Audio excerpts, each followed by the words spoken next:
Wir sind jetzt bei Blizzard zu Gast und können hier die Experten zu WoW ausquetschen und vor allen Dingen eine Menge Fragen stellen zu dem, was demnächst kommt, zum Beispiel zu dem nächsten Patch, der bereits auf den Testservern ist.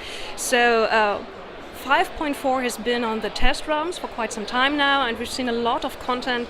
There's the Timeless Isle, Orgrimmar Raid, Proving Grounds. That's the biggest patch you've done for Pandaria so far, right?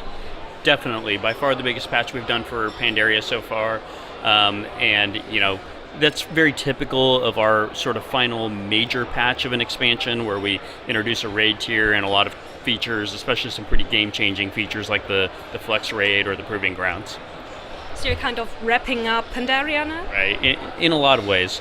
There's still going to be a story event that takes place in between Pandaria and the next expansion, so players can continue to look forward to that, and that'll have some content with it also. But this is kind of the last major raid event that happens for the expansion. Something that our readers are very interested in, but which didn't show on the test round so much, is the soft server merges in the connected realms. Right. And we're interested in how that's going to work and how you came to have that idea. Right. Well, the way we came to have that idea is that certainly for a while now there have been realms that have had populations that were low enough to the point where it's very difficult to find enough people to do raids with people from your realm. Can also be difficult to have a vibrant economy on the auction house. So that was something that we really wanted to fix. Traditionally, the way a lot of other games have fixed that is by doing these permanent realm merges. But we always felt like there was a very bad user experience that went along with that, because if you were logging into the game one day and your realm had been merged with some other realm, suddenly your realm wasn't there anymore to log in. It's possible that you would log in your character and get your name forced to be changed, and that's a terrible experience. You've played this character for maybe 9 years or something like that, and all of a sudden you have to change your character's name because of some other player. Or your guild name ends up having to change, things like that. So we wanted to make sure that we could, improve the number of players that you had to play with, but at the same time not cause those problems. And how's that going to work, not causing these problems? The people are going to be marked from different servers, but like when I try to whisper to someone, how do I make sure that I get the right player? Well, essentially we have fail-safes in place for that, where we try to always look for players that are, like, say, on your friends list or that are in your guild, and we'll always promote those to be the first ones that we'll try to go to. And then if both of those fail and it ends up being someone that would have multiple names, then you would actually have to, confirm that it's that exact player from that specific server that you want to chat with, or send an email to, or anything like that. And that's going to work with all the interaction. Correct. Yep. Right. So we feel like it'll be a fairly rare case where you are trying to whisper somebody that is not a friend, not your guild, not from your realm, and then also has a name conflict with somebody else who is also not on your realm, not your friend, not your guild. That's where you'll actually have to say, I want to send this whisper to the one from this realm. Okay. Some questions about the endgame content, because you've been fiddling around a bit with the daily quests in Pandaria. They've changed the way you're working them. Is that kind of experimenting to find a new way of endgame? Definitely. I mean, there are a lot of things that we're trying out with the Timeless Isle, so that players have a more free-form, open-ended world gameplay experience that still has lightly directed goals, but they are directed in such a way where a player can go about accomplishing them in a lot of different ways. We want to make sure that on a week-to-week basis, the content doesn't end up feeling repetitive. So in the future, the endgame content is going to look a lot like the Timeless Isle? Yeah, I think if this works well, then it will. But time will tell. And then also I can imagine that there will be some subtle variations. I'm sure we'll learn things from the Timeless Isle that we'll end up doing more with in the future. Okay. And a lot of people already think that's great, having all the stuff to choose from, but some people are missing the storylines, the progressing storylines from 5.2. Are there going to be more of those? I think that's something that we really feel like was successful in patch 5.1 as well. We did a series of daily quests, but then intermixed it with a very specific storyline quest.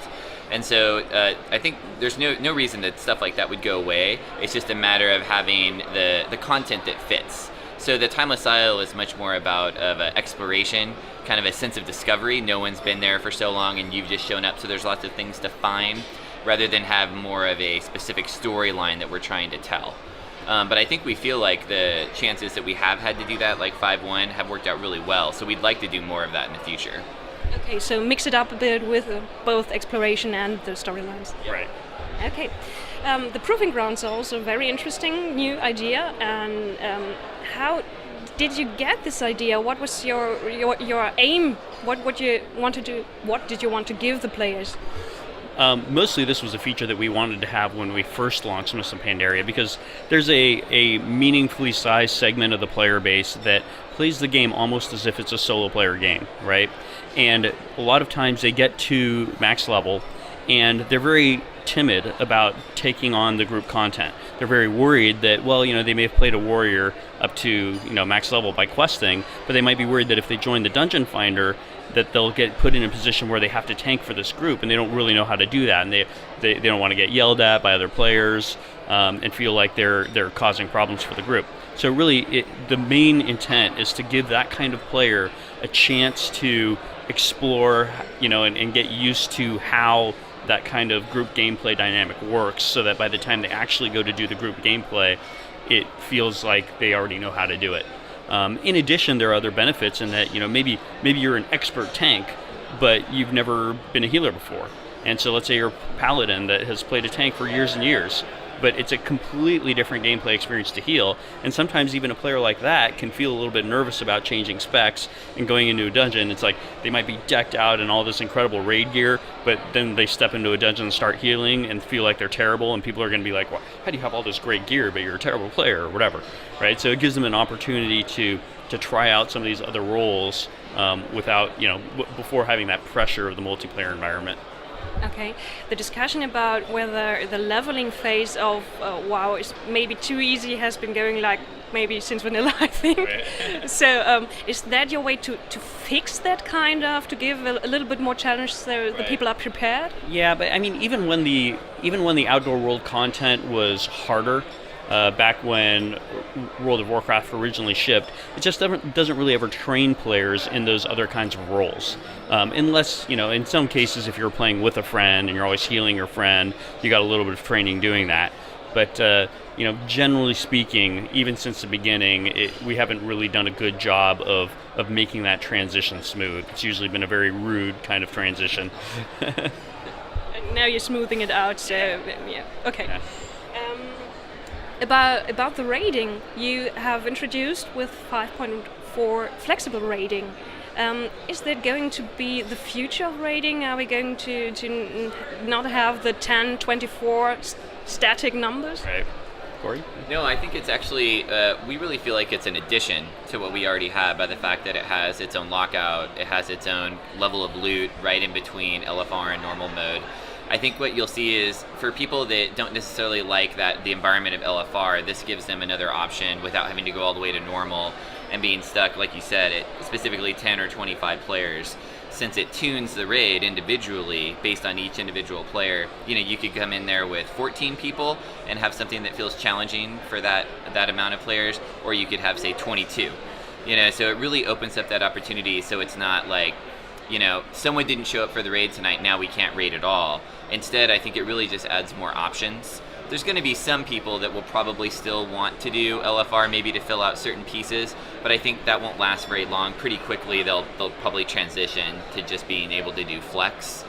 So really, it's just a matter of adding more options, for players to choose the kind of content that they want to do. Okay, aren't you a little bit afraid that the 25 raids are going to go extinct, kind of, because they've been struggling a lot? No more so after the introduction of the flex raid. It certainly doesn't make that problem any worse. There's no doubt that it takes a lot more effort to organize a 25-person raid, and that's why we introduced the kind of Thunderforged or the Warforged item concept, where the 25-person raids have a much better chance to drop higher item level loot. We feel like we've struck a pretty good balance there to where that feels rewarding, but you don't feel like you're being cheated out of good loot as a 10-player raider. Okay. There's a lot of buzz about the Ingame-Store. Could you explain to me what it actually means for European players? Yeah, for sure. Well, initially it means nothing, but eventually we do want to make sure that we transition a lot of the things that you can buy on our store on the website into the game. We feel like it's very inconvenient right now if you want to go and buy a mount from our pet store or whatever to actually do that. You have to leave the game, go to the website, buy the item, enter in what realm you want to send it to, all that kind of stuff. Do that transaction, come back into the game, and then reclaim claim your item, that sort of thing. I feel like that's just a much cleaner user experience to be able to do that from directly within the game. So our initial priority will be to take all those things that we already have on our website and put them in the game. Okay, but still a lot of players are still complaining about that there's no other way to get these special mounts and pets that there are in your game. Because a lot of games have introduced, like you get special bonus points for every month that you have a subscription. Right. Any plans? We don't have any plans to do that right now. We definitely want to make sure that anything that is on the store feels very optional. We want to make sure that players feel like that their $15 a month subscription is really all they need in order to be able to play and really enjoy the game and feel very rewarding. That's very important to us. Being able to buy some extra mounts or whatever is just supposed to be for fun if you happen to be into that, but not really supposed to be the kind of thing that everybody has to have. Okay. And another thing people are a little bit worried about 5.4, that's wrapping up Pandaria, but the next expansion, there's nothing, the rumors, kind of. But you said there's going to be something between 5.4 and the next expansion. Any hints? Can you give me something? Well, the only... Yeah, I mean, essentially, I think people can look to the past of what we've done historically.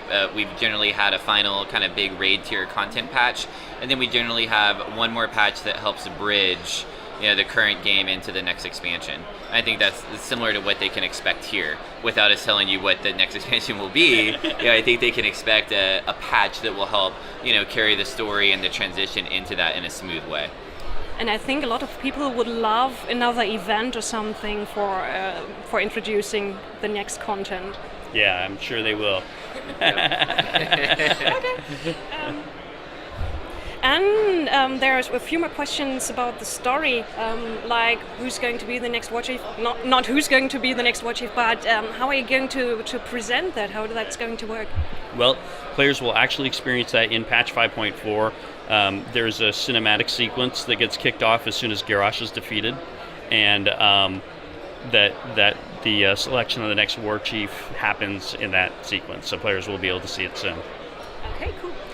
And last question, or almost last question.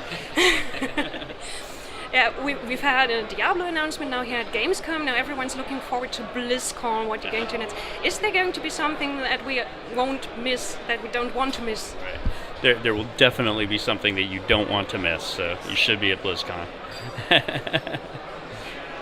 Okay, and if you compare Pandaria to Cataclysm, it's obvious that Pandaria has a lot more story going on, a lot more changes in how the factions are working together or against each other. Are we going to see more story in the ongoing world? Yeah, I mean, I think that's one of the things that's been the most endearing for the players through Pandaria is that we've really been able to craft a story that's pulled them in to the world. Because, no one really knew what Pandarans were, that Pandaria was a completely new place that we basically had to craft. But I think pulling the Alliance and the Horde so strongly into the world of Pandaria and creating that story has been something that's kept the players so interested. So I think that's something we definitely want to continue to see as we move forward, is that we make sure that the Alliance and the Horde both play really strong parts in the story, because that's really what the players associate with, right? Like, they have their class and their individual, what they're playing, but they're part of a faction. They're either Alliance or Horde, so I think it's really important that we keep carrying that forward.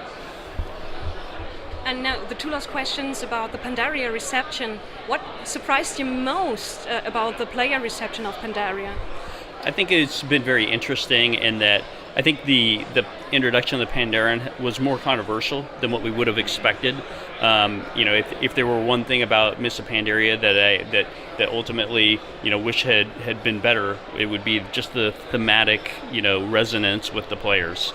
It ended up being more controversial than we expected, but at the same time, the players that actually played through the expansion, I think a lot of them have given us feedback that it's their favorite expansion so far. I really feel like the expansion has a soul. So very proud of what the team accomplished with the expansion. I feel like it, for anybody that played through it, it's been a very, very good experience. Is there something in the expansion that you're very proud of, but that has been kind of overlooked, something small? I don't know. I mean, everything's been explored very deeply, even from the farm to, the pet battles and all that kind of stuff. I think, obviously, in interviews like this, we talk about pet battles less, but that was probably one of the most pleasant surprises of the expansion. It's super fun. We always get people that are very skeptical about, what are they doing, and they end up playing it, and they end up going, oh man, this is actually really fun. so that was a nice surprise.